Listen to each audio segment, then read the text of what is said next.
All right, we are live. Hi, everybody. We are reviewing a lot of videos from a lot of Westerners, including a lot of young Western women converting to Islam. So we want to look at these videos and figure out what the hell is happening.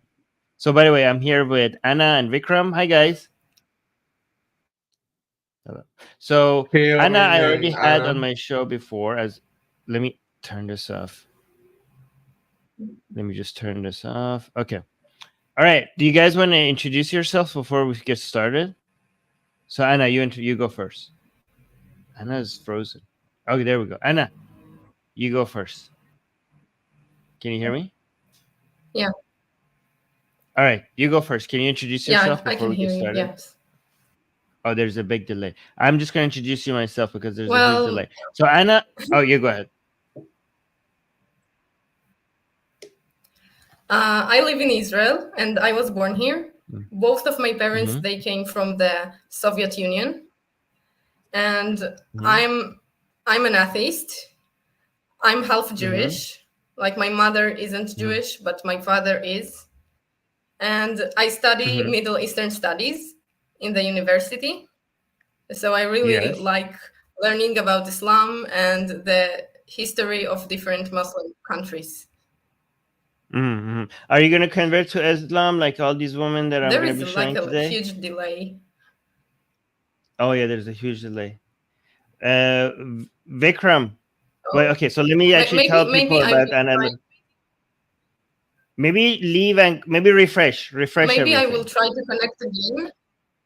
Maybe Yes, refresh. Okay, refresh maybe. your browser. Yes. So while we wait for Anna, Vikram. Hi, Vikram. People know Vikram. Vikram has already been on the show before. Do you want to tell? Okay, Vikram is an ex-Hindu atheist, I think, right? Would that be fair to say? Yes.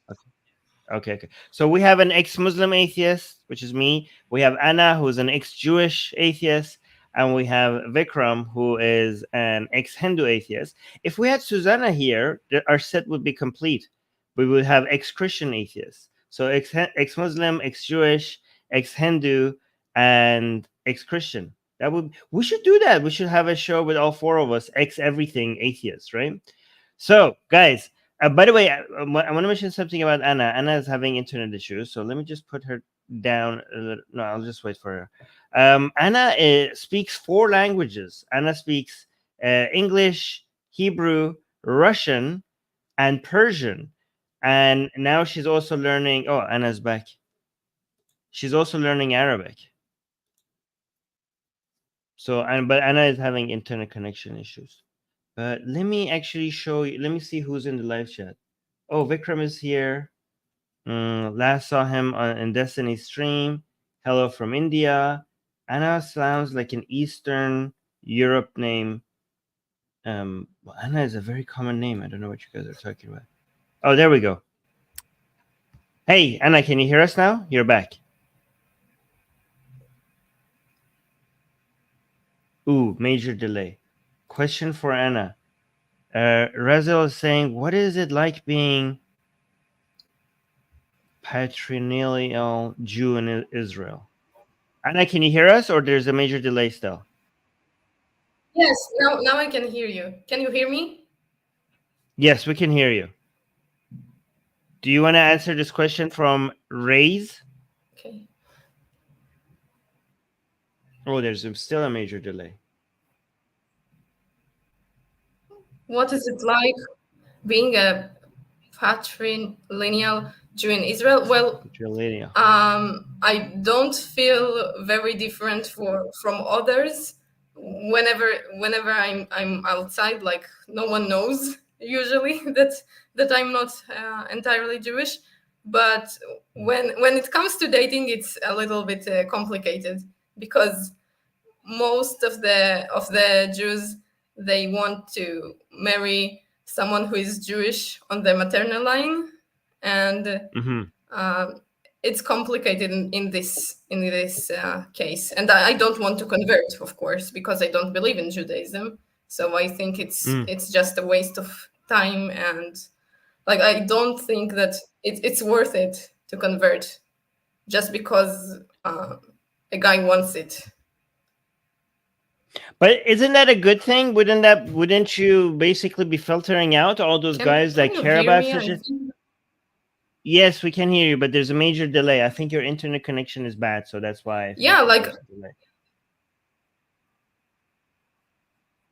Oh, okay. But go on. I hope it will get better soon. Anyways, I think that it's kind of helpful that yes, whoever asks this, are you Jewish? And when I say half, and he asks like on the maternal line, on the paternal line. So for me, it's like a filter. I filter out all the bad guys with it. Yeah, perfect. Yeah, everybody who like, cares about I prefer someone who doesn't care for this. Exactly. All right. So, and I just know that whenever I'm speaking, there's going to be a little bit delay. So there might be some, we might interrupt each other because of the delay, but that's fine. Anyways, we should get to some of these videos, right? Let me show you this one. So, okay, yeah, Anna's connection is messing up, so it's fine. But let's look at this one. Let's look at, I have a lot of videos today from a lot of Western women talking about Islam, converting to Islam. And the weird thing about all of this is that this has all been a reaction to the October 7th attack. Isn't that insane? What do you think of Ikram? Like,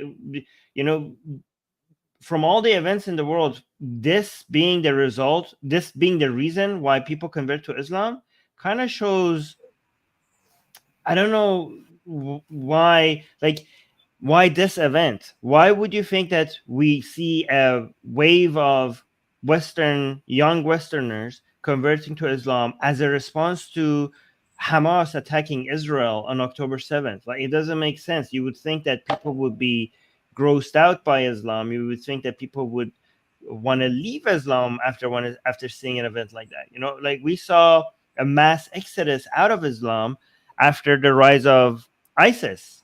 But now we're seeing with Hamas, we're seeing the opposite. With Hamas, after the attack of Hamas on Israel, instead of people looking at that and thinking that's gross and evil, they decide to like, oh yeah, I would like a little bit more of that, and they convert into Islam. What do you think the main difference between the rise of ISIS is and the attacks of Hamas on Israel? Why are we seeing two different kinds of reaction? Not super knowledgeable on the Hamas stuff. I haven't paid that much attention to it, but I feel like, a lot of these people who are converting right now, as soon as they are like required to follow Islam, they'll leave right away. I don't think it's just them following a trend on TikTok. I don't think most of them even know what they are like signing up for. Yeah, what do you think, Anna? Why do you think that people are converting to Islam as a response to the October after seeing the October 7th? I think that it's their way probably to support this side of the conflict. Like, they want to show that they are in the same group of people, and they don't understand the conflict very, very well. So, and they don't understand Islam, obviously. And I think it stems also from Jew hatred. Like, they want to dissociate themselves from Jews and also from white colonialists and everything the West represents in order to be on the side of the oppressed. Exactly. I think that's the main difference. A lot of these people, they want to be anti-West, anti-colonial, anti-imperial, right? So the problem with ISIS was mostly attacking other Muslims. And it was not, so there was a lot of violence by ISIS, but the target of their attacks were a lot of Muslims. So many Westerners didn't care they didn't sympathize with ISIS, but there were a lot of Muslims who saw ISIS brutality, and they looked into it, and they saw that it is in accordance with Islam, and they were turned off by Islam, and they left Islam. However, what Hamas is doing, Hamas is attacking Israel, and that makes a lot of Western leftists happy, because they see it as a force of anti-imperialism, anti-Zionism, I think anti-Israel, that they anti-white. also And they also yeah. use the existing narratives of Jew hatred and use it to propel this idea. Like, Jew hatred exists everywhere around the world, and Hamas just uses this existing Jew hatred in order to gain popularity.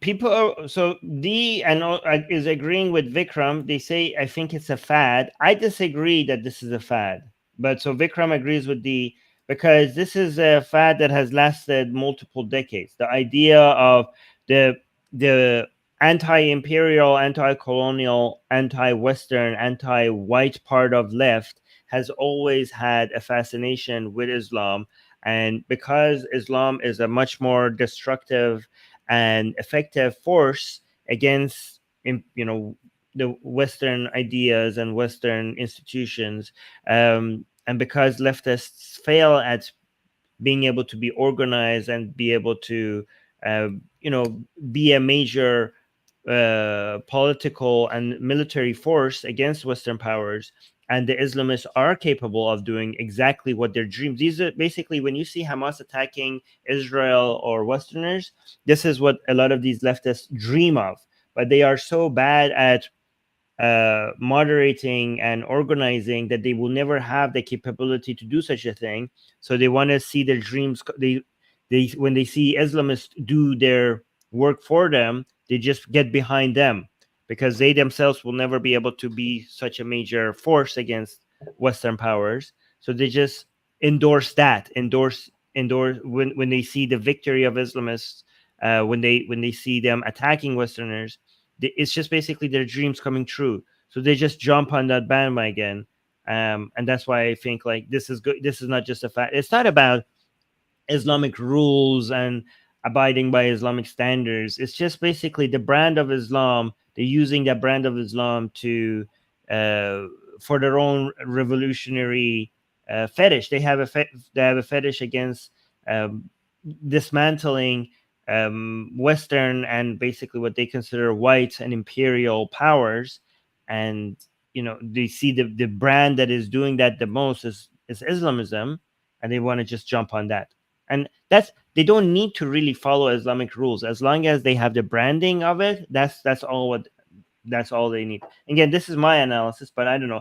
A lot of these videos was sent to me by Susanna, so I haven't watched them yet. Maybe let's listen to it. Maybe we'll get a better understanding of what it's about. Let's listen. So I'm taking my Shahada today. 2 o'clock today.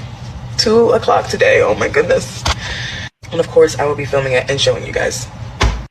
So Shahada is basically you testifying that Allah is the only God and Muhammad is his prophet. So when you do the Shahada, you basically become a Muslim. Yeah. In Islam, we're just going to repeat in Arabic, and then we'll do it in English, inshallah. So we say, Ashhadu an la ilaha illallah. Wa ashhadu anna Muhammad Rasulullah. And if you're coming from a Christian background, we also say Isa, Jesus, son of Mary. Son of Mary. He is also Rasulullah. He's also a messenger.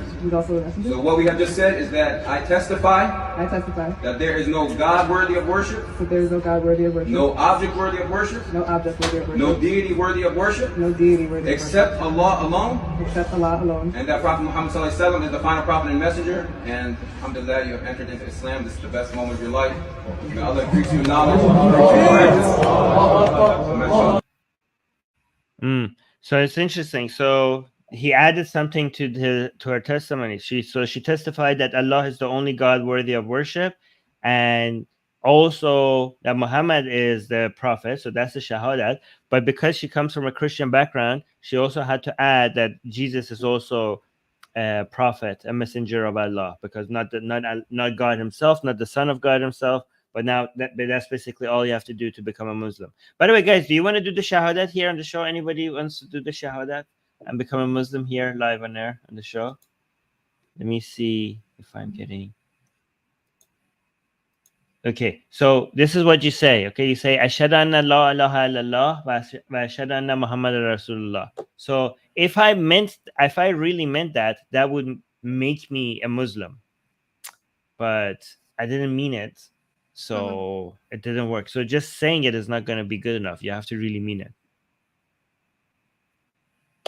Let me see. At this point, I've heard you convert and deconvert to Islam, from Islam, to and from so many times.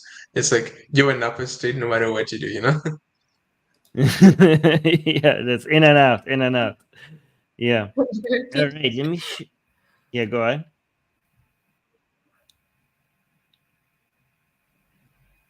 Oh, Anna, are you there with us? Are you here? Oh, you don't hear us. Okay, Anna's I'm here, but connection I don't hear you. Okay, well that's why okay. Why is it like this? I don't know. When I open other it seems to be fine. Yeah. I don't know why your connection sucks today, but that's okay. Let me see. Oh, hold on. We got a super chat here. Blade is saying young Westerners who are converting are saying Islam is feminist. LOL. They are obviously following it like a trend, not researching about Islam. Yeah, it's not. It's again, like I said, they are the only part of Islam that they have to they have researched Islam to an extent, right? No, well, and they understand the part that they like is that it's speaking that it's a rebellious force against the powers that be. That's all that they need. These are again young people who feel rebellious, who feel they have a revolution. They need they're in need for a revolution and rebellion. And right now, think about it. Look at all around the world.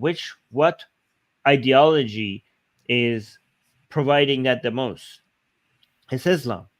Like when it comes to the world power right now, liberalism is the hegemon, the powers that the main ideology that is taking over. That it's the ideology that a lot of the institutions, a lot of the order in the world, in the politics of many different countries of the world order abides by liberal standards, right? So if you are, and again, a lot of young people have this strong desire to fight against whatever order there is. Like basically, this is the same kind of giving into the same desires that people fight Islam. Like for example, in Islamic countries, you see a lot of people are anti-Islamic because the order in those countries are Islam. And again, a lot of young people have the desire to fight against power, fight against the order that is managing everything, that is controlling everything, right? But the main order that exists around the world is the world liberal order.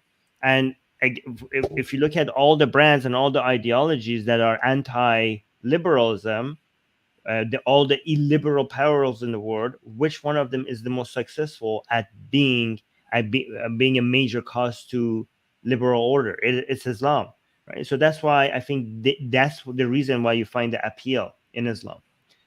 Anyway, are you back with us, Anna? Everything better? Yeah, I think that now it's much better. Now I hear you very clearly, and yeah, I'm back. Yeah. All right, let's look at this one. Guys, at any time, if you have any comments about one of these videos, just open your mic and tell me, okay? Oh my gosh.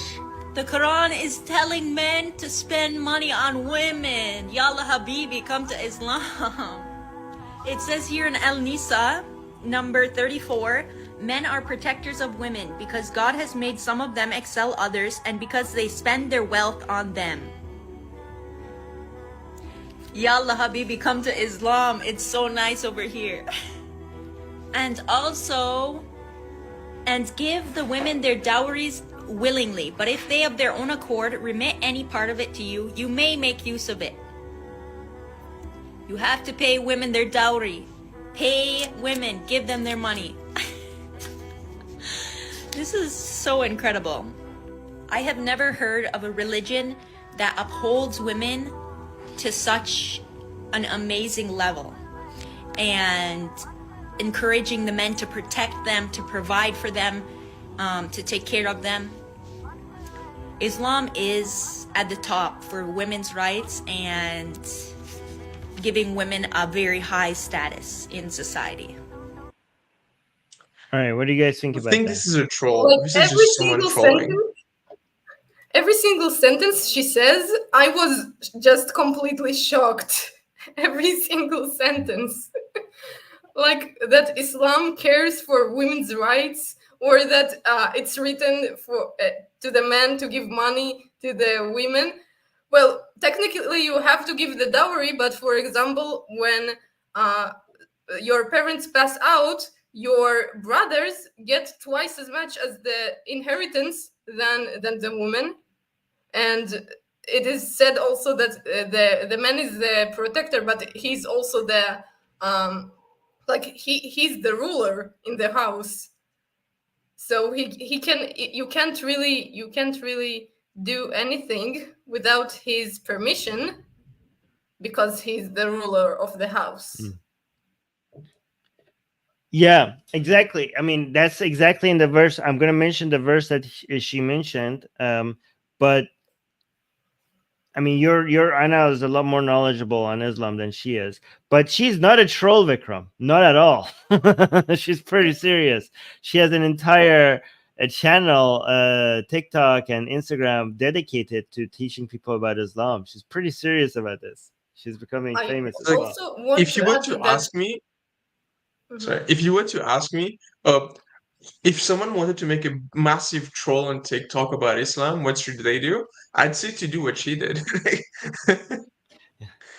I think you underestimate how ignorant people are. That's why it's hard to it's hard to distinguish between trolls and actual stupid people. But this one, unfortunately, is not a troll. Anna, you wanted to say something? Yeah, I wanted to add about like women's rights in Islam. The like in a courthouse, for example, you can't trust the testimony of a woman as much of a man, and the testimony of women is twice less valuable, less credible than the testimony of men. And as far as I know, in very serious crimes, for example, like adultery is considered serious.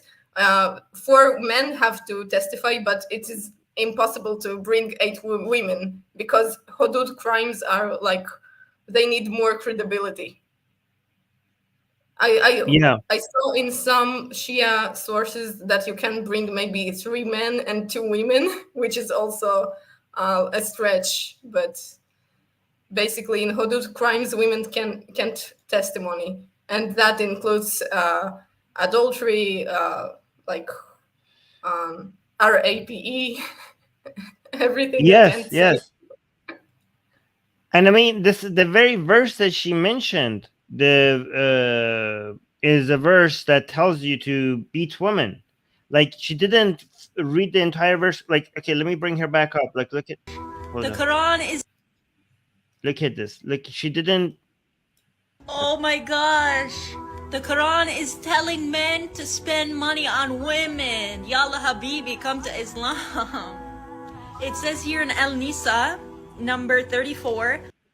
Al-Nisa number 34. That's one of the most famous verses in the Quran, that is basically about wife beating. But she doesn't read the verse completely. I mean, she must have read the whole verse.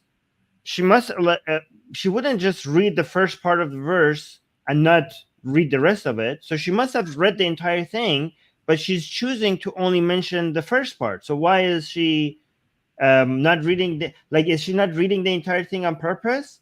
Because that is a verse that tells you, so look at how she's interpreting it. The verse is telling you that men are superior to women. That's what the verse says.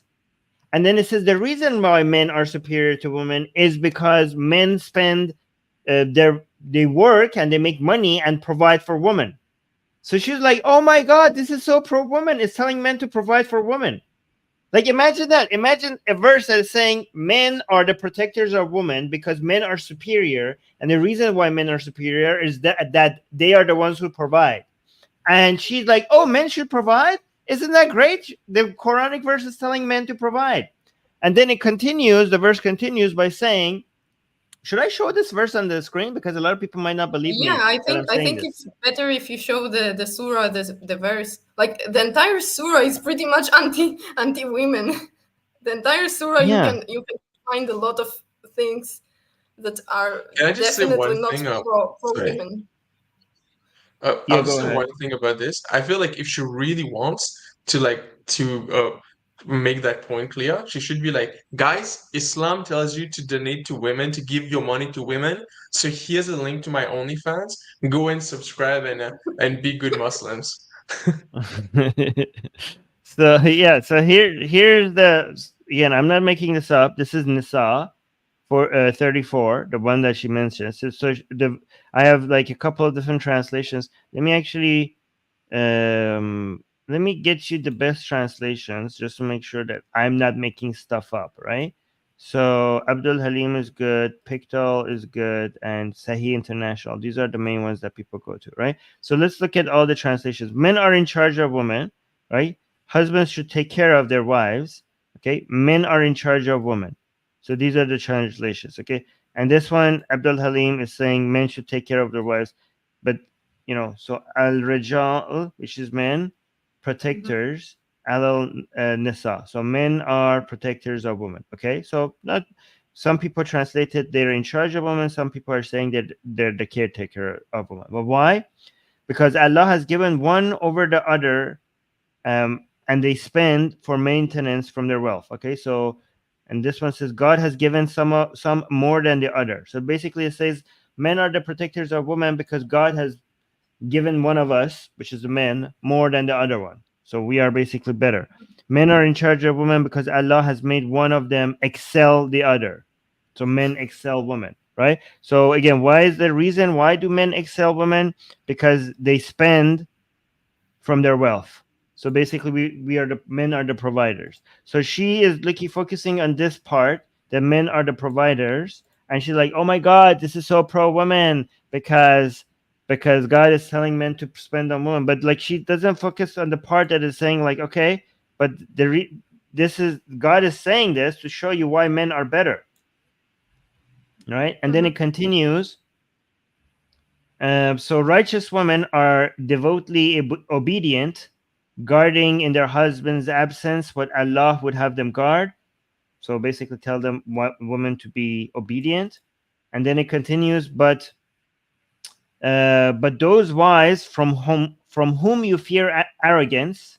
So if you fear that some of your wives are arrogant, again, when it says from whom you fear arrogance, is because God is talking to men. The Quran is written for a man to read, not for women to read. It's like the audience is mostly men. That's why it's saying talking like this. So it's giving us instructions. So if you fear arrogance, so even if she's not arrogant, but you just fear arrogance, the steps that you should take is that first advise them. So first tell them. Then if they persist, forsake them in bed. Finally, strike them. And again, here it says lightly in brackets. The reason why it says puts the lightly in brackets because the lightly is not in the text. What's written in the Arabic text? What is written in the Arabic? I want to say. Azrabahunna. Daraba is to beat. Daraba. Zaraba is to beat, exactly. Yeah, like yes. I'm studying Arabic and it's to beat. It's not something else. Yes, not me. Yeah, exactly. So let's see if the lightly here is in the text at all, right? So this one is saying, and those whom you fear ill conduct, and this one advise them, and then forsake them, basically forsake them in bed, and in bed, okay? And look, this is bed, and then va'azribahunna. Strike them. There is no lightly in the original text. Let's look at the other translations. Then ignore them, and if they and then hit them. It says hit them. So this one doesn't even have the lightly version. And then also scourge them. Okay. Yeah, so there is no lightly. There is no lightly in the verse. There is no lightly in the Arabic verse. At least not that I can see from here. Yeah. Azrabahunna means hit them. So basically, this lady who's trying to convince us to come to Islam, Actors of women. Women. This- Yalla Habib. she's reading the verse. The verse that she's using as an example for how pro-woman Islam is the wife-beating verse, which is unbelievable. Like, from all the verses to pick to show how pro-woman Islam is, to pick that one, it's, I don't know, the height of irony. I don't even know what to say. Like the only thing worse could be maybe picking a verse about how you should treat your slaves or something like this. Maybe the only thing worse. Yeah. Exactly. So we have a couple of super chats. Jean is saying, Anna, can you please mention Physicians for Human Rights Israel? They are the best humanist organizations working now, I found, and that's the name in Hebrew. Toda tosa avodat kodesh. It means thank you. You are doing a great job. So actually, okay. I'm not. I don't know about this. Like I'm not sure what human rights organization is this. Like I need to search about it. I'm sorry, but I will mention it maybe in future episodes. Like I want to search about it first before. Anyways, if you do any good work, thank you for the good work. Yes. The Asian American saying, Armin, you should start a secular humanist school for Islam for Gen Z and guide Gen Z as their Grand Mufti Ayatollah. Well, that's what we're doing here. This is session number 1. That's what we're doing. Yeah. Okay. Thank you. I will be the first female Ayatollah. Yes. Oh my God. Yes, the female Ayatollah. That's fantastic. First female. Ayatollah Ana Ramat Ghani. I was born in Ramat Gan. That's good. I like that. Wait, let me actually go back here. All right. And then we got another super chat from Blade. Blade is saying, what is wrong with these women? Islam says all women are intellectually deficient. This is also one of the reasons why they go to hellfire. There is hadith that says that hell is filled with women more than men. So most women will end up in hell. The explanations I heard for why women shouldn't give testimonies in hudud crimes, in the most serious crimes, is that once that they are intellectually deficient, that they are too preoccupied to care for the children, and this is why they can't develop intellectually enough, things like that. So yeah, right. It is definitely in Islam. I mean, both in Shia and Sunni, I have seen this. Yeah. We have Sahih hadith that specifically says that. So the Quran says that the testimony of a woman is worth half a man, and Muhammad explains why in an hadith. And also Ali, the first Imam of Shias and the fourth Khalifa of Sunnis, mentions the reasons for this, which is basically women are basically stupid.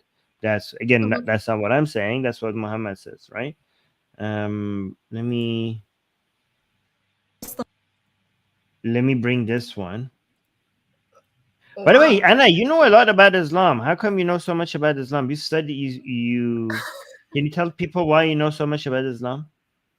Are you trying to become a Muslim? I'm just curious. I really have no explanation. I don't study with an imam or something. But I know. Who's your marja? I know Persian pretty well, so I sometimes read tafsirs in Persian, and I'm trying to learn Arabic. You read tafsirs of the Quran. Oh my God. Yeah, I don't do this a lot, but yeah, that's crazy. Okay. Sometimes I do. And right, so what tafsir? The things that are written in Persian are really like I mean, sometimes they go really far from the Quranic texts in the tafsirs, so it's really interesting to read it. Yes. So here's what because you're ex-Jewish, so this is how I explain this to people: the relationship of tafsir to the Quran. By the way, for people who don't know what tafsir is the commentary, the ulama, the scholarly Islamic scholars commentary on Quranic verses, so that people could understand what these verses are about, right? So the relationship between tafsir and the Quran, tell me if you think this is accurate, Anna, because you're familiar with both Islam and Judaism, so you're the best person to ask this, right? I think is closest to the relationship between the Talmud and the Torah. Yeah, I agree. The Talmud, Okay, sometimes the Talmud has like additional stories. I think like it is the tafsirs are also they take some hadiths and they put inside the tafsir, especially earlier tafsirs that I have seen. They literally take an entire hadith and put into the tafsir. So yeah, Right. I agree. I think it's relatively close. It's relatively close. Yeah. Yeah.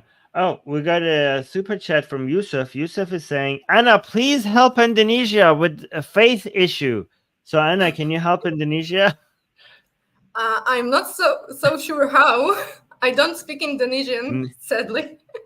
But You have to help. You have to help Indonesia. Yusuf is asking. But thank you. Yeah, we will try to do some more content about it. Yeah, thank you.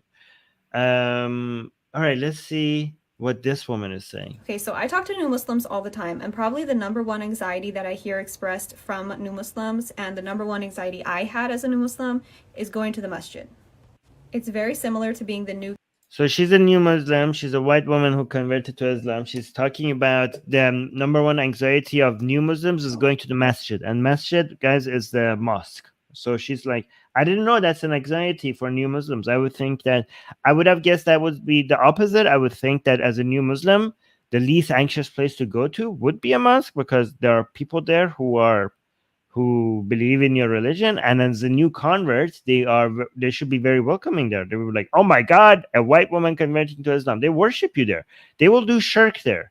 You know, if you're a white woman converting to Islam, that is the best way to make Muslims commit shirk, because they will literally worship you over Allah, right? So let's. Very similar. Armin, are you seducing me to convert?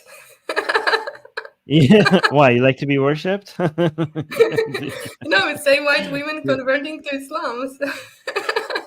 Yeah. But I don't know. I don't like to be worshipped. If you like to be worshipped, then yeah, I would suggest that.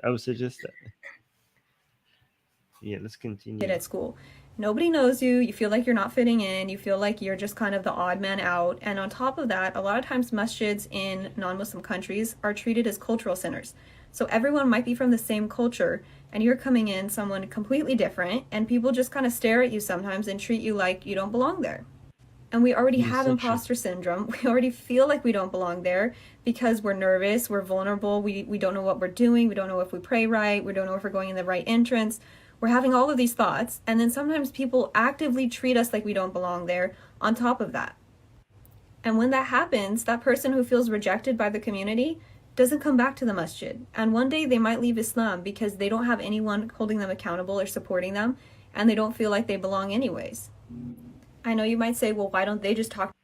That is not true. That I have talked to a lot of white women who converted to Islam, and the main thing that happens when they go to these, masjids or whatever else Muslims are gathering, is they get bombarded with marriage proposals. So it's not the case. She's like, this is not at all a reflection of what I've seen the experiences of new converts when they go to Islam.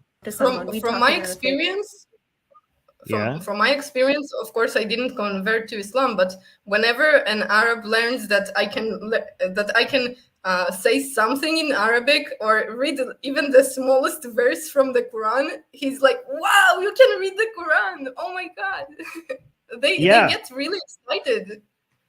Yes, yeah. So here's another example. Anna that hasn't even converted to Islam, but just she speaks Arabic a little bit. She 5 surahs in the Quran by memory, right, Anna? And a lot of people get really excited about that, and they welcome that. So imagine if she fully converted to Islam, there would be a lot of appreciation and a lot of people like celebrating that. So I don't know why she's. I think this is a victimhood complex that she's having. She's like, even when she converts to Islam, she was like, "Oh, we're like not being treated like well." This is not at all a reflection of reality. But Vikram, I saw you open your mic. You want to say something? Yeah, we're saying like if there's any woman watching who's interested in having Muslim men like simp for them, you don't even need to convert to Islam. Just learn a few Arabic words, and Anna is the proof, you know. Yeah. So Anna, actually, Anna, let's see if that works. 5 surahs in the Quran by memory, right? Is that correct? Mm-hmm. Yeah. Okay. Do you want to say one of them if you're comfortable right now? Yeah, why no not? pressure. Okay, say one of them. Okay, I will try not to laugh. Okay. Wait a sec. I'm sorry. You're failing already at not laughing. Yeah. All right. أعوذ بالله من الشيطان الرجيم بسم الله الرحمن الرحيم الحمد لله رب العالمين الرحمن الرحيم مالك يوم الدين إياك نعبد وإياك نستعين اهدنا الصراط المستقيم صراط الذين أنعمت عليهم غير المغضوب عليهم ولا الضالين. Okay, good. That's the most famous one. That's Fataha or Hamd. Do you? I remember only that one. Yeah. Do you know the Qul huwa Allahu ahad, Allahu samad? Do you know that one? Qul huwa Allahu ahad, Allahu samad. Okay, do that one. لم يلد ولم يولد ولم يكن له كفوا أحد. Kufuwan ahad. Yes. Those are the two main ones. The one that you read and the one that Qul huwa Allahu ahad. When Muslims pray, that's the main two ones that they do recite while they're praying. So those are the things. So you know 5 in total? You've memorized 5 in total? Yeah, I know 5 in total. I can also pray like a Sunni Muslim. I don't know how like how she has prayed, but Allah. You know how to do the salat? Yeah. You want me to? Oh my god! You know more surahs by memory than I do. I only remember 2 of them. You know 5, so that's crazy. Oh look, it's working. Ali is like, yes, I knew it. Okay, good job, Ali. Okay, let's continue. Talk to us. Again, think about being the new kid at school. You're scared to do that. You're hoping that somebody will be nice enough to say hi to you. I know it might be hard to understand if you're not a revert, but it's really scary to go to the masjid alone, especially the first few times. So they call people who convert to Islam a revert, not a convert. Does anybody know why that is? Here's the quiz. I think that I heard something about it, that everyone is born Muslim, but then he forgets that he's a Muslim, and then he has to like convert back. Something like this. Yes. Exactly. So basically, the reason why people who convert to Islam are called reverts is because they're not converting to Islam, they're coming back to Islam. Because all of us, every single human being, when they are born a Muslim. So if anybody converts to Islam, they're coming back to Islam, so that they become reverts. That's why they're called reverts, right? Yeah, exactly. Because people are saying in the lecture, because everyone is born Muslim. Yeah. Very vulnerable experience. So please, if you ever see someone at the masjid who looks a little bit out of sorts or they don't really know what they're doing, just introduce yourself, talk to them for a bit, because honestly, you might be the reason they come back. All right, so let me see if I have some other videos. Yeah, I do have actually more videos. you don't have to pray very loudly. Like you can even curse Allah, and if you do it very like in a very small voice, no one is gonna notice. Yeah, true. Oh, look at there are this a lot of one. people around you, and no one is watching you so closely to see. Wait, have you said the words, every single word correctly? You just have to do whatever everyone else is doing. Yeah. You could just copy other people. You know, nobody's bothering. Nobody's looking in you. Yeah. Remove. Okay, remove. Okay, let's look at this one. This is I don't know his or her pronouns. I think it's a trans woman. I think. I'm not sure, but let's look at what she's saying. Just started reading the Quran and I am so excited about it. People thought when I first asked that I just wanted to read it out of curiosity, but I want to read it to study it. I started following somebody on social media that teaches the Quran and hosts a Quran book club for Muslims and non-Muslims, so I'm really excited to start going to that. She was describing the chapter of the bee and that just blew my mind. Like the way that she describes things, the way that the Quran describes things actually makes sense to me. And also, did you know that Allah is beyond gender? Did you know that actually scholars believe that there are two Qurans, the Quran of nature and the Quran, the actual book? And did you know that each chapter is named after a natural phenomenon? I don't know, this whole book is just blowing my mind and I am so excited. I got sticky notes so that I could... So it's very interesting because the way that she's describing the Quran, she sounds like a hippie that is into nature stuff, right? So the fact that some of the chapters in the Quran are named after natural things like cow, like the like the spider, she likes that part of it. So she thinks like the book is very connected to nature. The fact that Allah doesn't have a gender, she likes that. Her being LGBTQ, she likes that part of it. So she's just like focusing on things that are relevant to her ideology, and she thinks like that makes it special in her mind.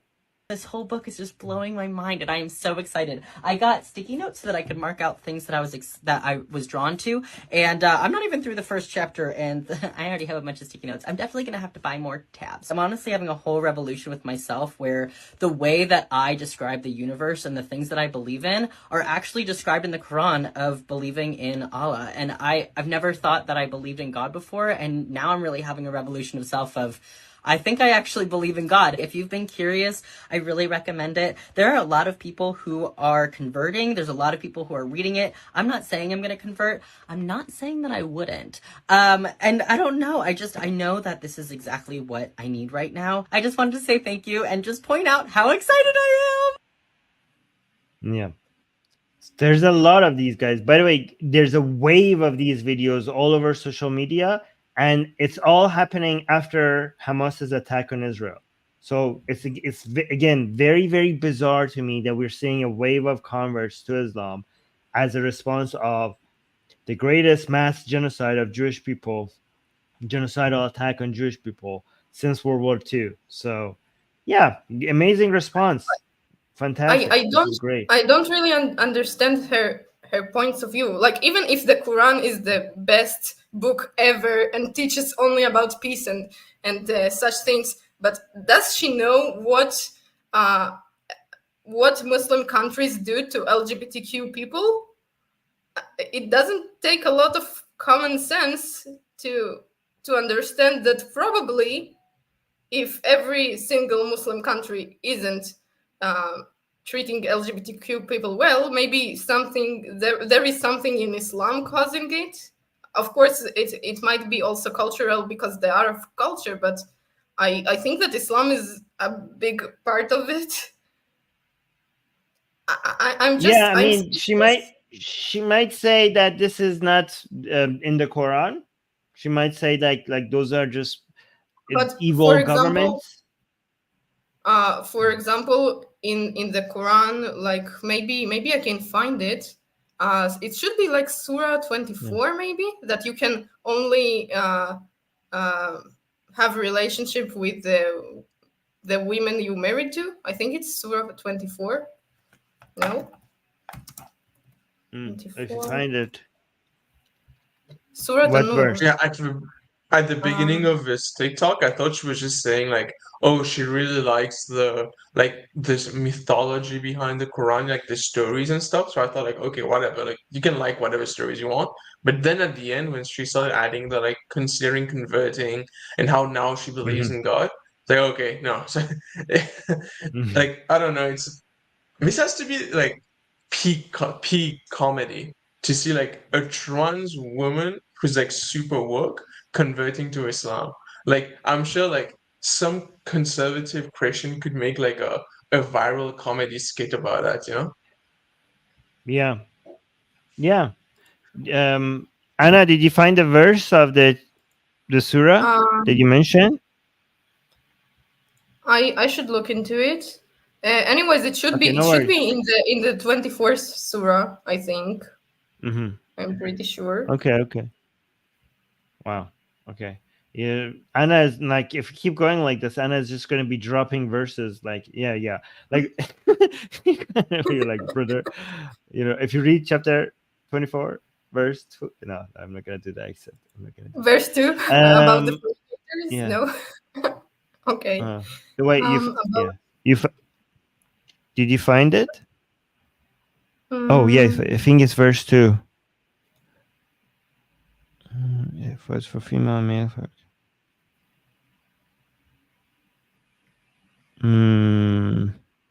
Yeah, I did find a verse about God lashing fornicators, but I don't know if it's telling us who's the fornicator.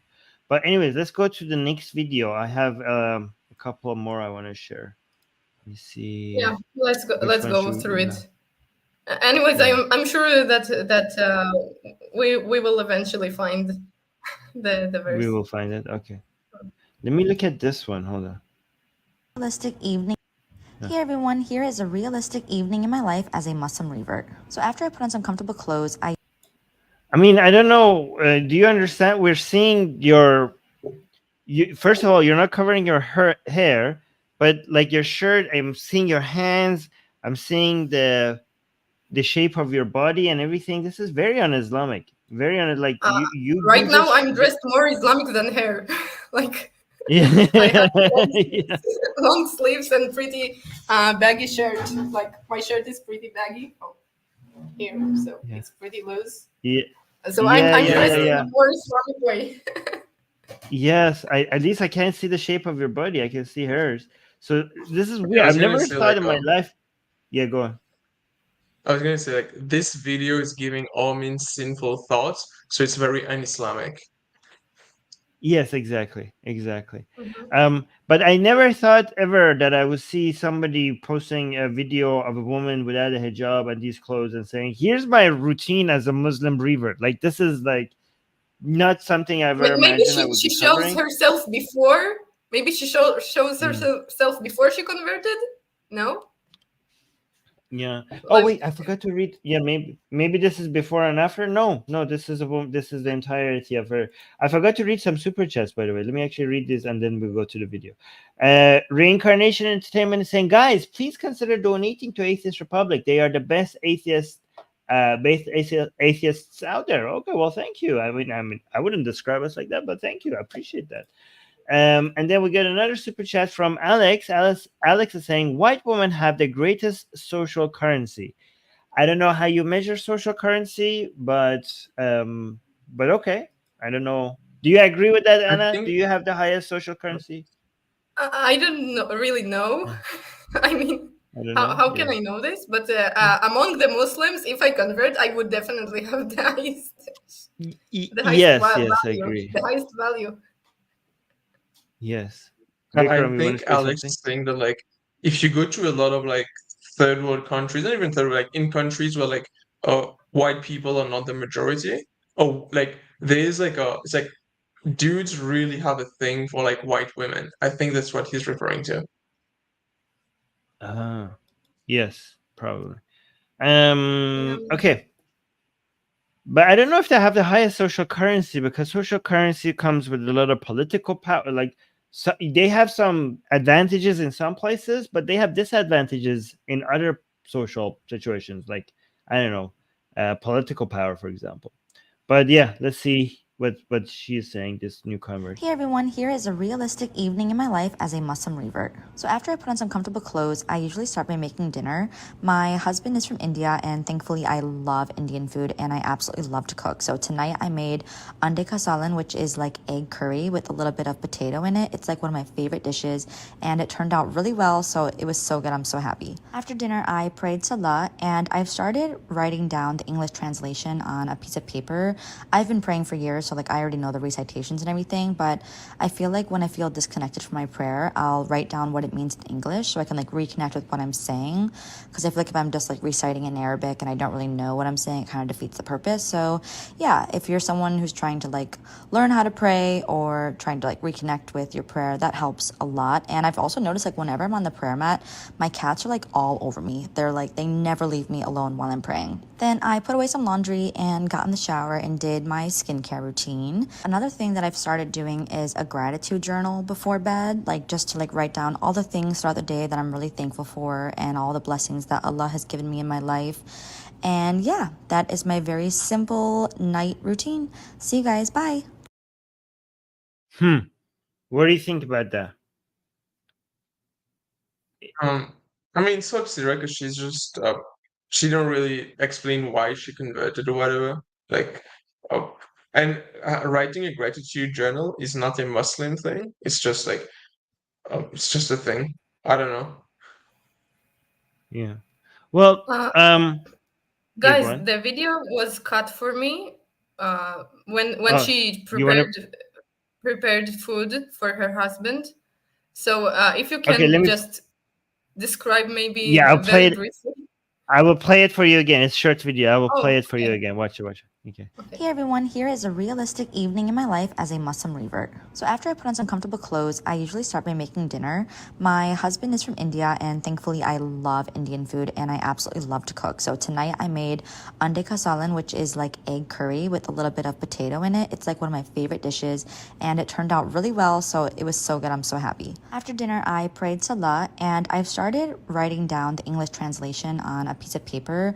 I've been praying for years, so like I already know the recitations and everything, but I feel like when I feel disconnected from my prayer, I'll write down what it means in English so I can like reconnect with what I'm saying, because I feel like if I'm just like reciting in Arabic and I don't really know what I'm saying, it kind of defeats the purpose. So yeah, if you're someone who's trying to like learn how to pray or trying to like reconnect with your prayer, that helps a lot. And I've also noticed like whenever I'm on the prayer mat, my cats are like all over me. They're like, they never leave me alone while I'm praying. Then I put away some laundry and got in the shower and did my skincare routine. Another thing that I've started doing is a gratitude journal before bed, like just to like write down all the things throughout the day that I'm really thankful for and all the blessings that Allah has given me in my life.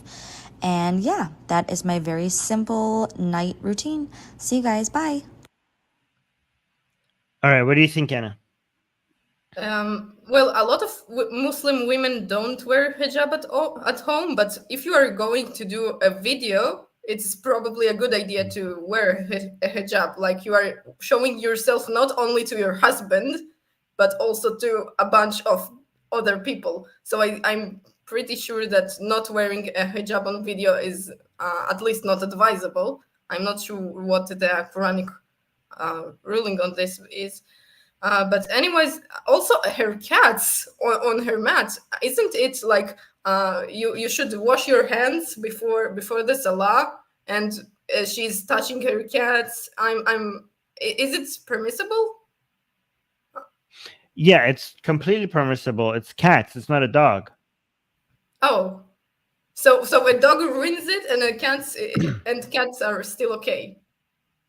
Oh, cats are more than okay. Cats are holy. I mean, cats are celebrated. Yeah. Okay, I didn't know this, but like, I think it's a little bit weird that the cats go over Salamat, the mat where she performs. Anyways, like I don't understand if she understands what Islam is standing for. If she just recently started to look into the translations and still doesn't know the prayers by heart, it seems like she doesn't know them by heart. If she's praying with the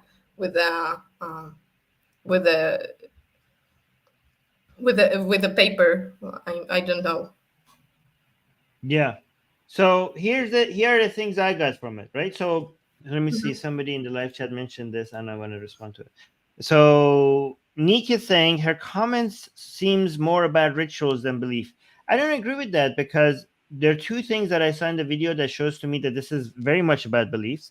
The fact that she has, when she's doing salat, which is basically the Islamic prayer, she has the English words there, means that she doesn't want this to just be rituals. She wants to she wants the English. She wants to read it in English because she wants to connect with what she's saying. It matters to her what she's saying. So it's very much about the belief as well. She wants to, when she translates this to English and when she's doing the salah, she's reading the English as well. That means she's doing her best to make sure that this is not just a ritualistic thing, that this is actually a faith thing, that she has intentionality. But she also said, I think she said that she prays for years and only now looked at the translations, something like this. Did I hear it correctly? Yeah, but I don't. Let me actually go back to see if she So said it was that so or good. not. I'm so happy. After dinner, I prayed Salah, and I've started writing down the English translation on a piece of paper. I've been praying for years, so like I already know the recitations and everything, but I feel like when So she knows the recitation in Arabic. So she has memorized the recitations in Arabic because she's been praying for years. But she's making an effort to understand the English because she wants to make sure that she knows what she's saying when she's doing the Arabic. To me, that seems that she's trying to go from just this being just a ritual to this being more about actually genuine, purposeful belief, right? And also the whole idea of when she's praying, the cat's coming towards her. That's also about belief. She thinks that she's connecting with God, and the cat's coming towards her. It shows that there's something spiritual happening here. She's like, that's what she's saying. She's like, whenever I'm praying, I don't know why the cat's coming. We have to understand in Islam, cats are, I mean, holy is not the right word, but they're more spiritual. Cats are Islam for some reason really loves cats, right? Cats seem to be good creatures. And the fact that when she's praying, the cats come towards her, she's seeing that as a sign that she's making a real spiritual connection. And that spiritual energy is attracting the cats. That's what's happening. I think that one of the greatest transmitters of Muhammad hadith is like Abu Huraira, something like this. Yeah. The father of know cats. These things, Anna. God damn it. Yeah, that's great. Yes. Abu Huraira is the father of cats. Yeah, so hadith, I think the main person, the number one person that has as a hadith transmitter, the main source is Aisha.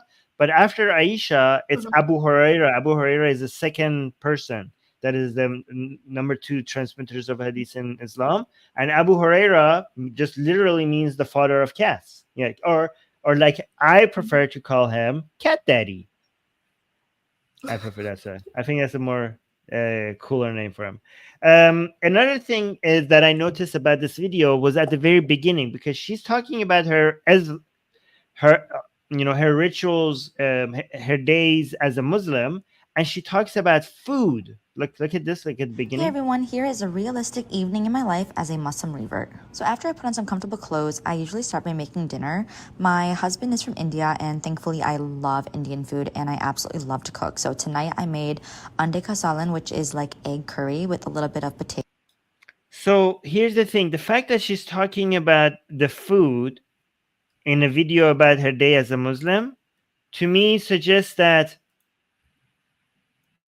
converting to Islam is a lot about aesthetics, because there's nothing about this food that makes it Islamic food. This is not Islamic food. This is just Indian food, right? But I think to the eyes of a lot of people from outside of Islam, as long as it's from that region, it's just part of the package, I guess. You know what I mean? India is so considered it's a lot about the region of Islam.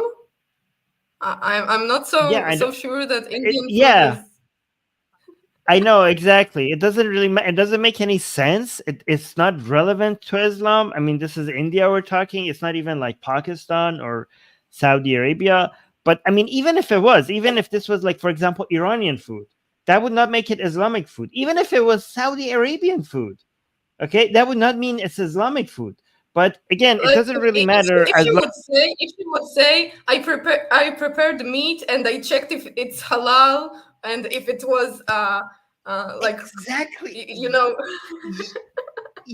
what I'm talking about. That's great. That would make it more in line with Islamic. Like if okay, before I prepared my food, I checked to make sure it has the halal thing on it.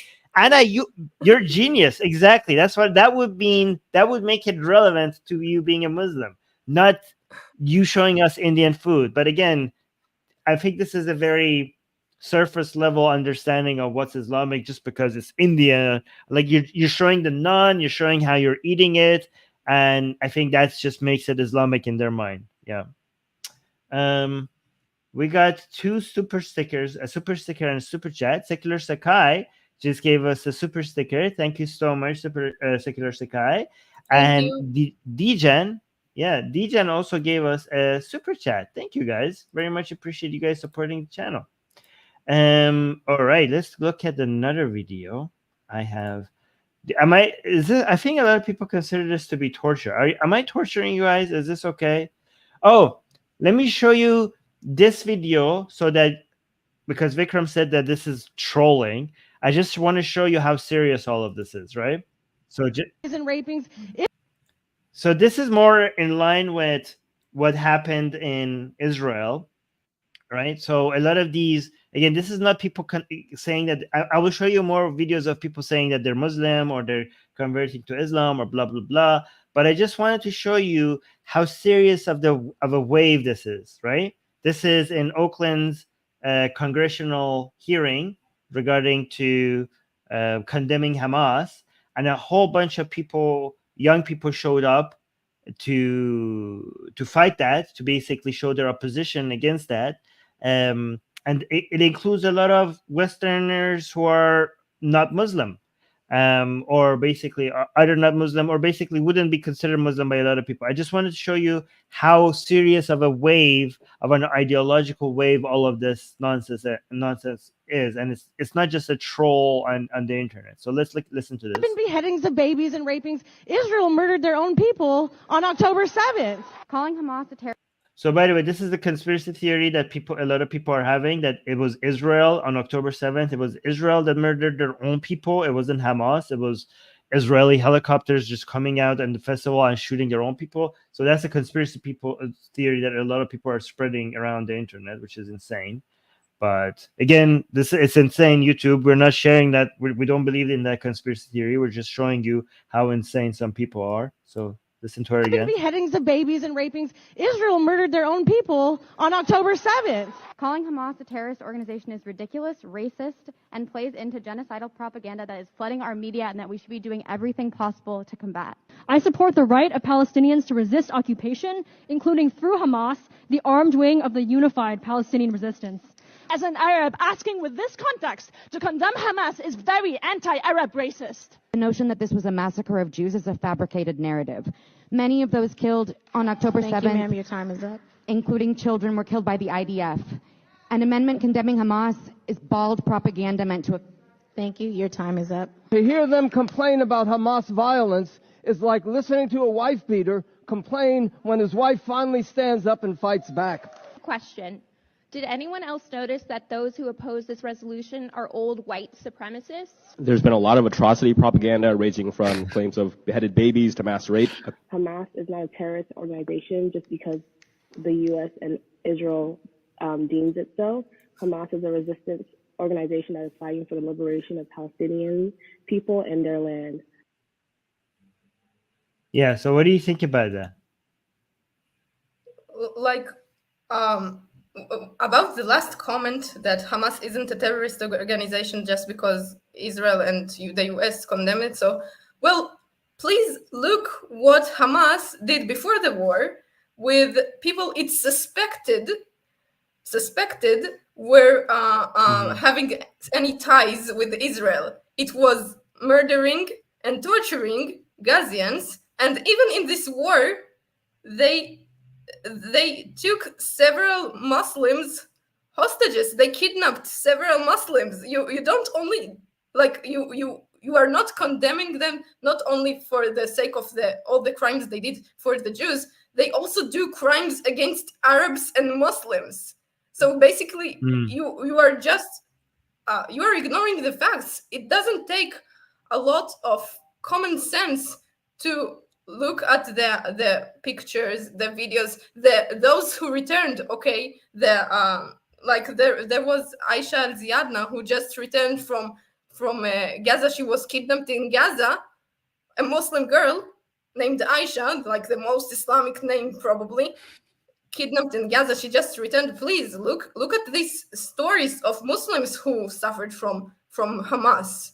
You don't have to be a great Jewish lover in order to unequivocally condemn Hamas. I'm not a great lover of Shias, but if there is a terrorist organization that wants to kill all Shias, I will condemn it.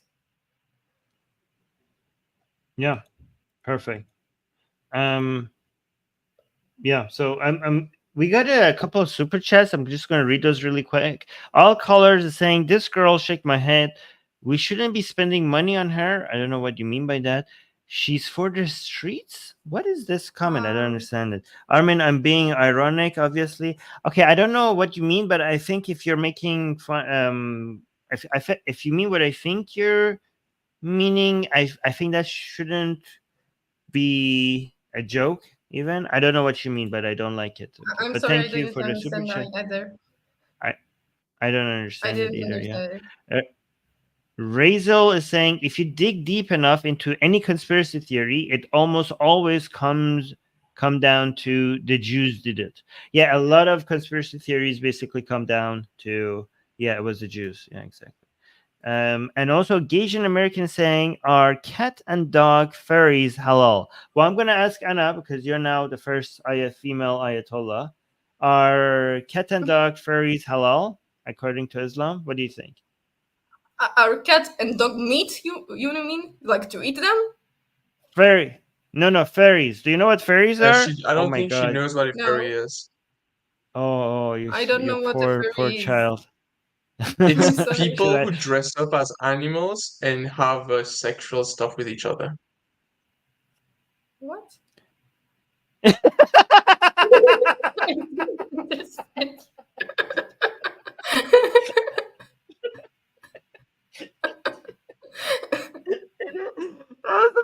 Like I completely lost it. That was the best reaction ever. Oh my god! Oh god! This is beautiful. This is such a special moment. You don't know what furries are, and this is your introduction to them. Okay. Wait. Let me. So I will hold on. Oh, this is fantastic. I'm sorry, I don't know what a beautiful.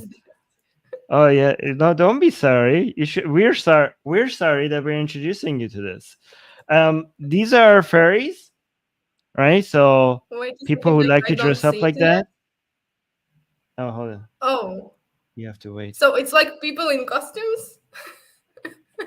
Yeah, people in costumes, but more for sexual reasons.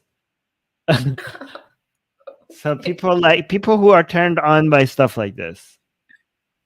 Okay, I'm pretty sure it's not Islamic, but I'm not sure if there is a verse about it. Yeah. I mean, maybe the cats are halal and the dogs aren't. Yeah. I feel like some people could say that wearing a furry outfit is even more like Islamic than wearing a burqa because it hides more of your skin. I mean, I don't know if people are turned on by it. I don't think so. I mean,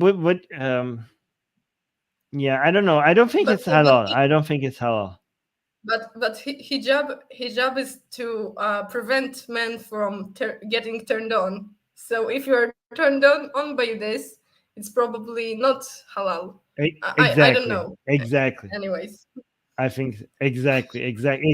Well, okay, but what if you're turned on by the hijab? Then what? What you're supposed to do? I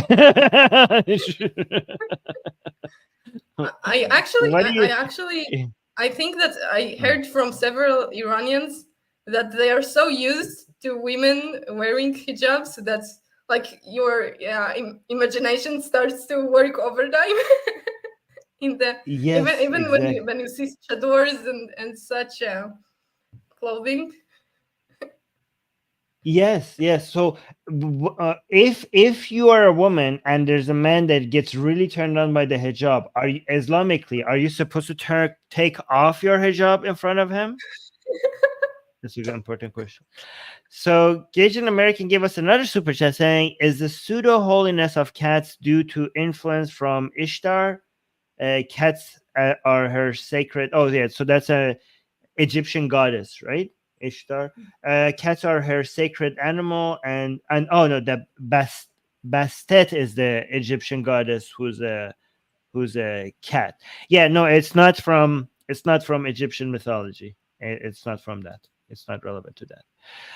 I want to play a video from a man converting to Islam because we're doing so many women. So let's do at least I can one definitely man. understand why a man wants to convert, like in You order could. to I don't have 4 agree. wives or something like this. You know, I think like a lot of people say that. A lot of people say Islam is very pro-man and anti-woman. I disagree. I think Islam is more anti-man than anti-woman. It's both anti-woman and anti-man, but it's more anti-man than anti-woman, Islam. Right? Islam requires, you know, how is Islam anti-woman? It tells them that they get half of the inheritance, their testimony is worth half, and that you could beat the crap out of them, right? So they get beaten, you know, if they are disobedient. What does Islam want for men? Islam wants for men to go to jihad, to die, I mean, as bad as getting slapped by your husband is, you know, having a sword up your ass is even worse, I think. You know, one thing. So women, what I usually say is that according to Islam, women are for beating, men are for die. So Islam is not pro-man. Islam is pro-ruling men, you know, the men who are in power. So Islam takes advantage of women and men for a few men. A few men get to use Islam to take advantage of both men and women. So it's not for men, it's for a specific group of men. That's what I say. Yeah. You know, so women are treated like sex objects, and men are treated like you know, soldiers that are just go die for you, you know, as a way for you to maintain empower. You give them, you promise them, you know, But something in the afterlife so that they gain more benefits in the afterlife. No, I know about the Huris in the afterlife, but I never heard. They do, but you know what the problem with that is? There is no afterlife, so technically they get nothing. Like they are promised. No, but if you're a believing Muslim, you only live in order to get to the afterlife. Like the afterlife is the place where everything is great. But it's not real. So don't believe in the afterlife. True. So their men are fooled to believe that they get more, but they don't technically get anything. Right. Yeah. So let's look at this video. I haven't seen this one, so let's look at this Muslim convert. By the way, as a Muslim man, you're also not covered enough. Like this is hijab is for men as well. So a lot of people don't understand that hijab is not the head covering. Hijab is basically covering in general, and men are supposed to have hijab as well. The hijab, you know, men are supposed to be covered. The chest area needs to be covered, and they have to be covered at least all the way up to their knees. So this man is not, you know, does not have proper hijab. Covered. But he says before Islam, it's like. Yeah, you're right. Actually, I didn't know what to say. Life before Islam. Okay, you're right. But he's no, still bad because he posted this video after becoming a Muslim. So he's, you know, he might be turning people on by posting this video. So still, given that he posted this video after he converted to Islam, still this is a sin. Yeah. So let's get this way. Oh, drinking beer. So life after before Islam. Oh, so getting tattoos. This is a sin.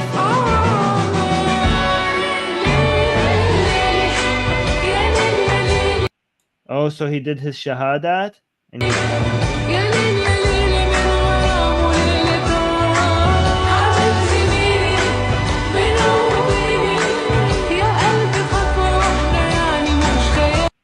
wait, found my soulmate. This is not Islamic. You're posting a picture of, so this is after Islam. After Islam, you're posting a picture of your wife without hijab. This is un-Islamic. Okay, so going to pro-Palestine. Also, you're posting music. That's not halal either. That's not halal at all. So that was a man converting to Islam. Let's do. Let's go back to this lady. What do you guys think about that video, by the way? It's very strange. Like, for example, like quitting alcohol and working out. Like, that has nothing to do with Islam. Like, tons of atheists do that. Tons of atheists stop drinking and work out. You know. Yeah, I mean, I don't drink alcohol. I mean, I drink alcohol like twice a year, and even if I do, I drink like half a glass, just so that I'm not a buzzkill. Like maybe in a birthday and a New Year, maybe twice a year max. And I try to drink as little as possible because alcohol is bad for you. So. Yeah, I basically don't drink anymore. Maybe like once in a while. Yeah. Go on, Anna. I think that a returning theme on these videos is that they feel a little bit lost. They feel a little bit like they need something more spiritual in their life, and this is one of the reasons they go to Islam. Do you agree with this? That this is also giving some fulfillment. Purpose. That's what they say. Yeah. Yes, they say I see that a lot of people convert to Christianity. They say the same thing, that they felt lost and then they converted to Christianity and now they're not lost. That's a common theme. I see that. I think, okay, so let me see what we got. A couple of super chats. Gasian American saying is it halal to turn hold on, let me see. We can't see Anna. To turn Quran pages with a furry paw, rotate between chador, hazmat suits, and furry suits. Okay, what do you think, Anna? Is that halal?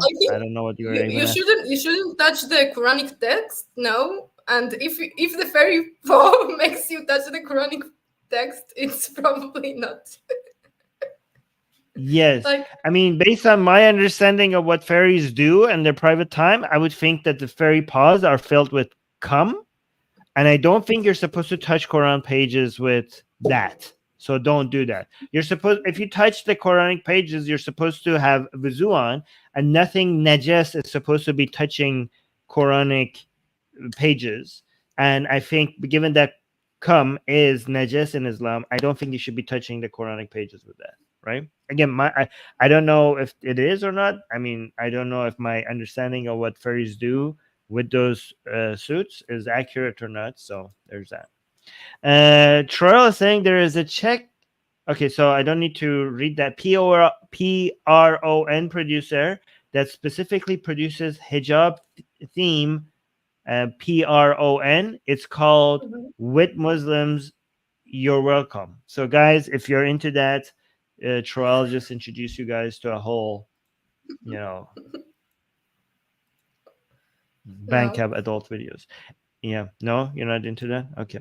Let's look at this one. Okay, I hate Instagram because I can never Majnuna again. Majnuna. Like she says, Assalamu alaikum ya habibi. Yeah. Okay. Someone that they're not a Muslim. Let me play this. Oh my God, why is Instagram like this? I hate Instagram. Assalamu alaikum. I have now been Muslim for 5 days, and I feel like I joined a secret society because whenever I say salam alaikum to a Muslim, they will say walaikum salam back to me. So I feel like we have secret code words. And I mean, that's not very secret. How is that secret? Everybody knows this. In Hebrew, I don't we know have the same. You don't have to be a Muslim to say assalamu alaikum. We say you have in Hebrew we have shalom aleichem, and it's not exclusively Muslim. It's Arabic. It's also you said the Hebrew version of it, but you could be an atheist or you could be a Christian Arab and you would say assalamu alaikum and alaikum assalam. So a Christian Arab would Like say hi in the same way. In Persian, it's the like in Persian you say salam. In Urdu you say assalamu alaikum, and this is how you start a conversation. Even as an atheist. As an atheist, I slide my Persian show every time, and I say salam to people. I'm like salam acha. That's what I say. So I don't know. And even if it was only a Muslim thing, how is it secret? You know, if this is like everybody is aware that this is what people say. Like, okay, I don't think she knows the definition of secret. Like, I don't know. And I was reading from the Quran. I was going to say, I grew up Hindu, and just out of respect, when we were talking to my Muslim friends and stuff, at least when I was a kid, we'd often like say assalamu alaikum. You know, it was nothing like you didn't have to be Muslim to say it. It was more like a sign of respect. Yeah. But let's see what she said. And it basically verifies what I've been thinking this last week. Okay, in the Quran, it is in Al-Nisa 494. The surah is Al-Nisa chapter 4, and it is verse 94. Believers, when you go forth in the cause of God, make due investigation and do not say to those who offer you the greeting of peace, you are no believer, because you seek the good things of this life. With God there are good things in plenty. You yourself were in the same position before, but God conferred his special favor on you. Therefore, take care to investigate. Surely God is well aware of what you do. So I was reading this passage, and I found out that the history behind it was during war days, the Muslims would use salam alaikum and walaikum salam in order to verify if they were a friend or if they were an enemy in the war. So it's basically like a secret code word. Second of all, I mean, this is the dumbest secret code word because everybody could hear you. So the enemy, if it's how you determine somebody's an enemy, you do understand that your enemy spies could just simply say alaikum assalam, and like this is not gonna work. Like you could like, oh, you're a spy. Well, salam alaikum. You can't, if you're not a Muslim, you're not going to be able to say alaikum assalam to me. And they're going to go like, oh, alaikum assalam. Like, oh, okay. Can't be a spy. You must be an ally because you just said alaikum assalam. There's no way an enemy spy would be able to utter those words. Like, I don't know what the hell is she talking about. This is not the best way to figure out who's the enemy and who's not. Linguistically, I don't think it's only Arabic. I mean, we have the same in Hebrew. You should say like Shalom Aleichem, Alecha Shalom. It's the same. It's exactly the same. I don't know if you guys watched instead of Shin, say Sin, and it's the same. Okay. Yeah. I don't know if you guys watched the Avengers. But like they had that scene when like there was that movie where like they all the spies telling each other's ears like Hail Hydra. She's kind of she makes it seem like saying Assalamu alaikum is the equivalent of Hail Hydra, you know. But it's not even that, because you could simply say if it would be more like that if somebody said like the enemies of this Hydra people would not be able to respond Hail Hydra. So if you're a spy, they say Hail Hydra and we're like, oh my God, I can't say that back. And we're like, aha, you're not our friend, and they will get you. Like, I don't know how that works. I felt like there's a deeper meaning to this passage also. And I got from it that you basically can't tell someone else that, no, you're not a Muslim because you do this or you do that. You're not a Muslim. Like, we don't have the authority to tell someone that they're not a Muslim. Oh, a lot of people probably are telling her that she's not a Muslim because she doesn't wear the hijab, right? And I think like she's like, oh, you don't have the authority. That's up to Allah only. And if they believe in Allah and the final prophet Muhammad, peace be upon him, then we have no say in telling them anything about if they're a Muslim or not. So I felt like there were two meanings to this passage, and I'm not sure if this. I mean, I'm not getting that meaning out of that passage at all. I don't think it's relevant at all to what you're saying. 424, is that the passage she said? Maybe we should look up. Did she say 424? The passage. 424 is Which not a passage you want to look at. 424 is the slavery one. Is taking is okay. So let me see. Quran. Can you Or- rewind the video? Maybe I didn't hear No, it. because it's Instagram. Instagram doesn't let you Oh. rewind. It's such a. I should have downloaded this video. It's so stupid. Why is Instagram videos like this? Like, if I want to get back to that, I have to let it finish and then go back all the way to where what Instagram is so stupid. I hate videos on Instagram. I should have downloaded this one. I don't know why this one is not. Let me try to download it anyways. Let's listen to the very end and see then what she's saying. The second meaning,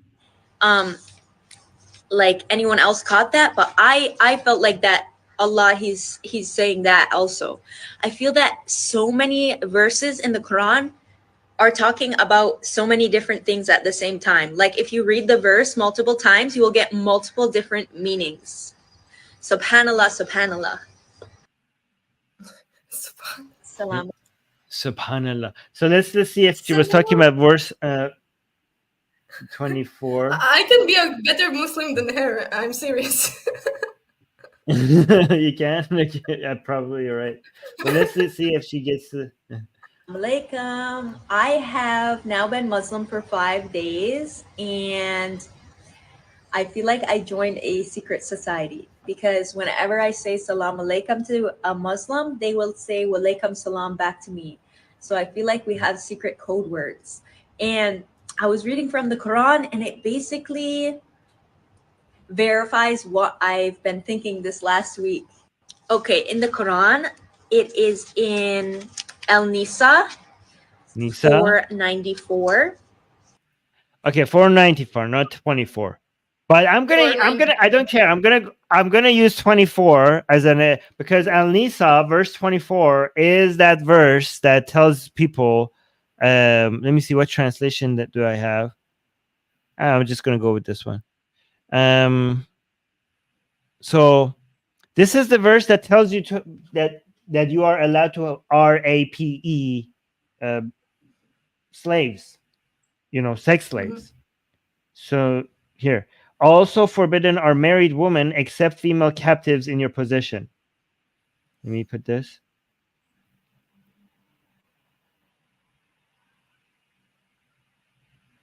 Okay, so this was verified. Okay, so yeah, the footnote also clarifies this.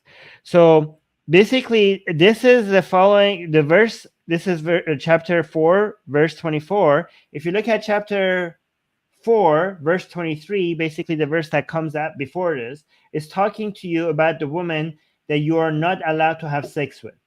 So this is a continuation of that list. So it follows, it says, forbidden are, like, so you're not allowed to have sex with who? With married women. So the Quran is telling you, obviously, the Quran would say that you're not allowed to have sex with married women, except, so the Quran is telling you that you are allowed to have sex with certain married women. So this is weird because, like, wait, there are married women that I can have sex with, except, yes, female captives. So basically, this is what Hamas is doing. So if you capture a woman in war, even if she's married, you can have sex with her. And basically by sex, it means rape because she has a husband. She's not married to you, but you can still take her, right? So female captives in your possession. Again, this is the Quran. The Quran is telling you that you are allowed to have sex with married women that you have captured in war. This is the Quranic verse. And again, so this shows that Hamas, when they were attacking Israel, when they were raping women, and when they now doing that to certain hostages, this is completely in accordance with Islam. So this is the footnote that this translation has added. Again, this is not part of the Quran, but let's see what the footnote is saying. A man was not allowed to have a relationship with a bond woman, basically a slave, a captive, who he had taken captive in war, unless he made sure she was not pregnant. Okay, so even the footnote is telling you that the only time that you cannot have sex with her is that if she's pregnant. So again, this is not in the Quranic verse, But So the basically, footnote is like after a month, according to this footnote, which is like doing the Quran better, right? After a month, you can have whatever you want with her because she will get the menstruation. But like if she has a menstruation, then you could obviously have sex with her. But it's interesting because even the footnote is not telling you not to rape your captives. It's just telling you to make sure they're not pregnant before you do so, which is just wait 1 month to see if she has menstruation or not, and if she has, or as long as it takes to see that she has her if she has her period, like maybe she has her period in 3 days, then you know like she's not pregnant, then that's fine. Yeah. By the way, this lady has a lot more videos. By the way, and also Vikram, you said she's a troll. If she's a troll, she's been so effective. She's been even on Al Jazeera talking about her conversion and everything, so you can see that. So she's a this is all pretty serious. You know what really shocks me, that she takes verses from Al-Nisa. She took the 94 verse, but it seems like she's ignoring all the awful verses right in the beginning. Okay, Al-Nisa is starting awful and getting awful towards the verse 20th, and then taking like a verse from it means that she didn't even bother to read the entire surah. She didn't bother to do this. And she's talking about it on a video. I won't talk about the Quran, about a surah that I already read, without like looking into tafsirs, without looking into facts, something like to bring extra knowledge. Maybe I wouldn't do this. Okay, I wouldn't start a channel to talk about being a Muslim if I don't know enough about Islam, and I think that I don't know about Islam enough. So she's just crazy. She's crazy. Honestly, I get the impression that sorry, I didn't interrupt you. Sorry. Go on. Yeah, I get the impression that because when I look at her engagement before she converted to Islam and after, like the engagement on her post, I get the impression that a lot of it is because she's trying to get followers and likes and comments from Muslims. So she's targeting that audience, so she's just like kind of acting for them.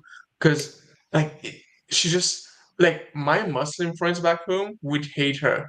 She's not presenting Islam properly.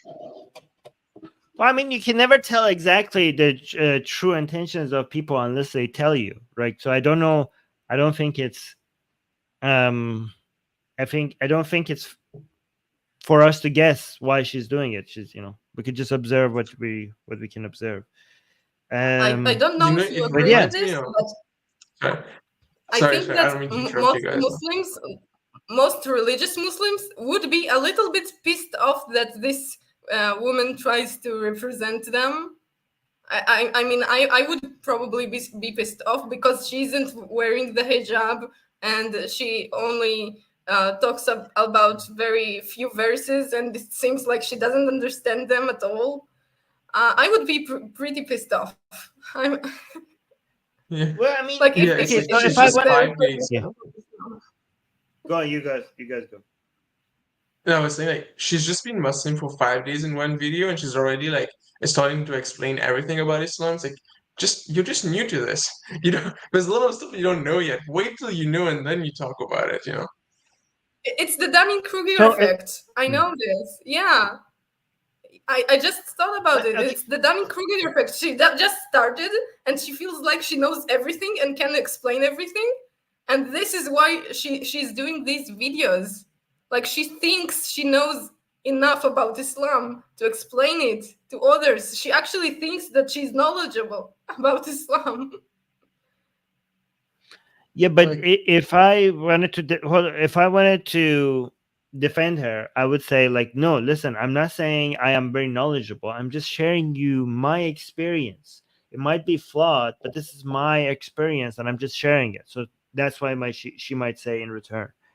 And also, but she's trying to explain verses to others. She's trying to explain verses to her audience. Yes. It means that at least she thinks that she understands these verses. Good point. at a Good minimum. point. Good point. Good point. You know, And yeah, Unicorn go in the ahead. live chat made a point that I've noticed before. So like Muslim 5 days and now she has a slight Arab accent. Like the amount of like Muslim convert videos that I've seen where like the guy was like either atheist or Christian his whole life, living in like a Western country his entire life, just converted to Islam, and now he has a slight Arab accent. It's like where did that come from? Like even if you convert, why would your accent change? Well, I mean, people can do an accent because I think it looks more genuine if you try to do the accent. I think that's why. Also, You a have lot to of be Muslims faking it, you know? yeah.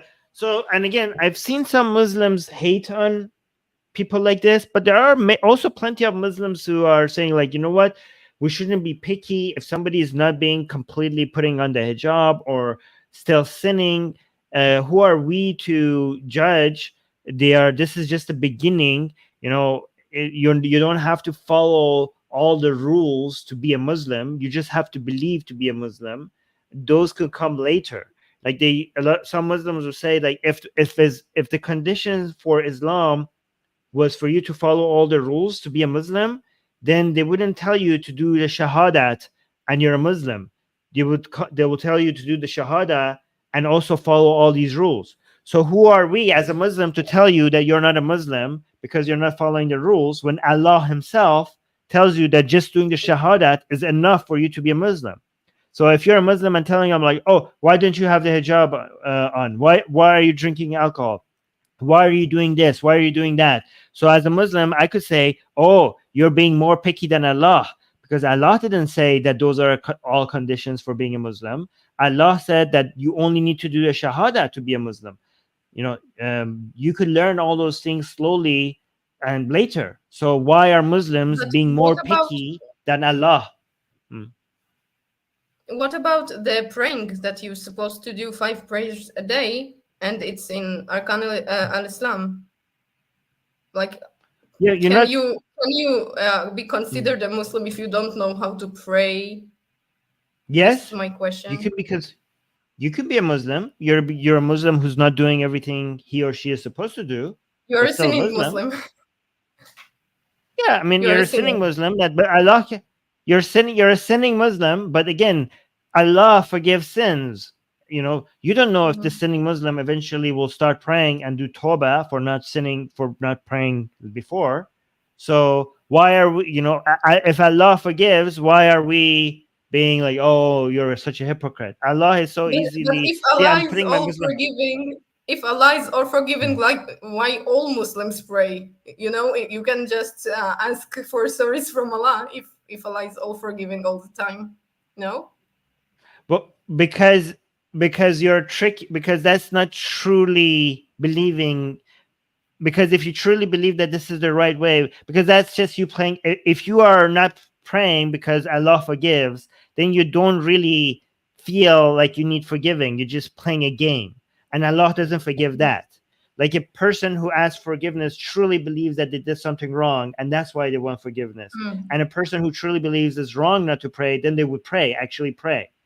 So that's how you could come. Again, you could come up with your Islamic questions to Mufti Armin or Ayatollah Armin. I know how to answer these better than most Muslims, right? So that's the response.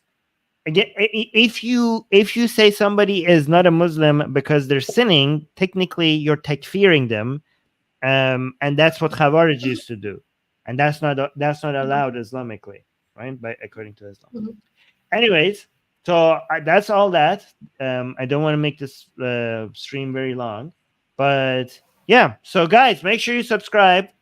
I will have a lot more. I'm going to try to do more videos like these where there's something happening on Instagram or TikTok or Twitter that is Islamic or woke related.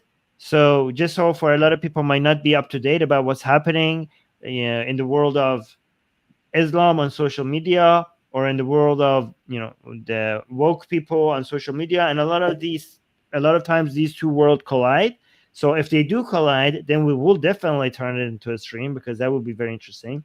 But if you guys want to see us do more of more reviews like this, like look at the most recent crazy trends that are happening in the world of religion or wokeism, which is also a religion these days, then make sure you leave a comment and let us know that you want to see more videos like this, and also like the stream. Guys, if you're watching this on some other platform like Twitch, Facebook, Twitter, LinkedIn, then make sure you come up to our YouTube channel, the Atheist Republic YouTube channel, and you subscribe there, and also hit the bell notification on our channel so you make sure it tells you when we're going live.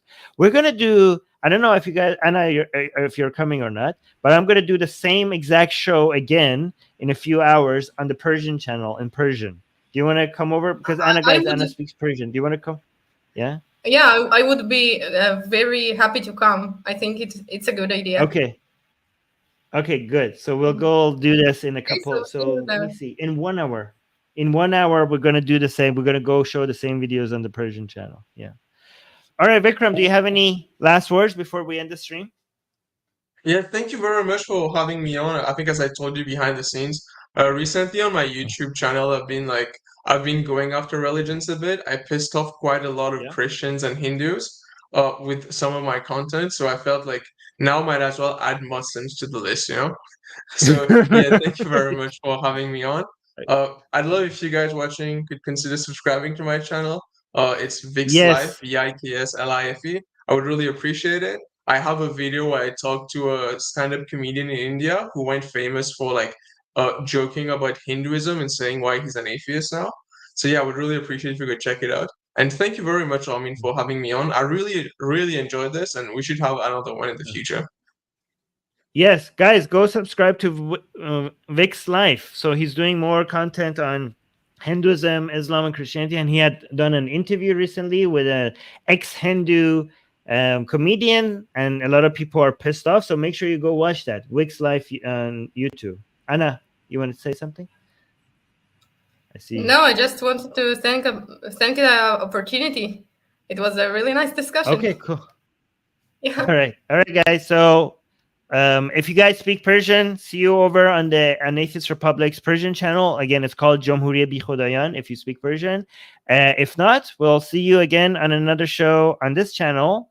Make sure you subscribe, all right? And hit the bell notification. Because, guys, hitting the subscribe button is not going to tell you when we're live. You have to hit the bell notification. Okay. All right. Till then, I have everything set up. Okay, guys. See you then. Bye. Mwah. Everything.